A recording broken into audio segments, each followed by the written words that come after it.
i7 ગુજરાતનો અવાજ। નમસ્કાર દર્શક મિત્રો, i7 ન્યૂઝ ગુજરાતીની સાથે હું છું આપની સાથે પાયલ બામભણિયા। તો જોઈએ આજના મહત્વના સમાચારમાં।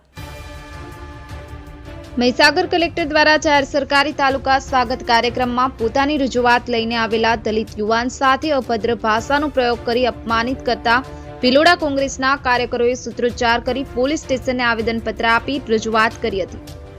મહીસાગર કલેક્ટર નેહકુમારી દુબે દ્વારા દલિત યુવાન પરમાર વિજયકુમાર કલાભાઈની સરકારી કાર્યક્રમના મંચ ઉપરથી જાતિ અપમાનિત કરતા રોષ ફેલાયો છે।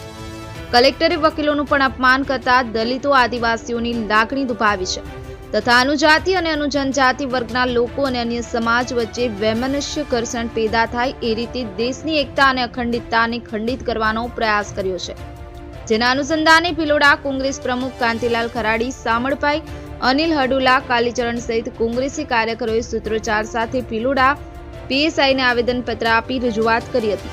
બ્યુરો ચીફ કૌશિક સોની, i7 ન્યૂઝ ગુજરાતી, અરવલ્લી। મહીસાગર જિલ્લા કલેક્ટર નેહાબેન દુબે તાલુકા સ્વાગત કક્ષાના એક જાહેર કાર્યક્રમમાં અનુસૂચિત જાતિના એક ઇસમને પોતાની ફરિયાદ કરવા માટે આવેલો ત્યારે હળધૂત કરી જાતિ વિષયક અપમાન કરી અને અનુસૂચિત જાતિ જનજાતિના લોકો આ સરકારી કર્મચારીઓનો સામે એટ્રોસિટીનો ખોટો દુરુપયોગ કરે છે અને આ લોકોની જાતિ આ પ્રકારના કર્મો કરવા માટે ટેવાયેલી છે એવું ખોટું જાહેર નિવેદન કરી અને સમાજમાં એક પ્રકારની વૈમનસ્ય ભેદભાવ અને એક પ્રકારની ઘૃણા પેદા કરવાનો એમને પ્રયાસ કર્યો છે, જેને અમે વખોડી કાઢીએ છીએ।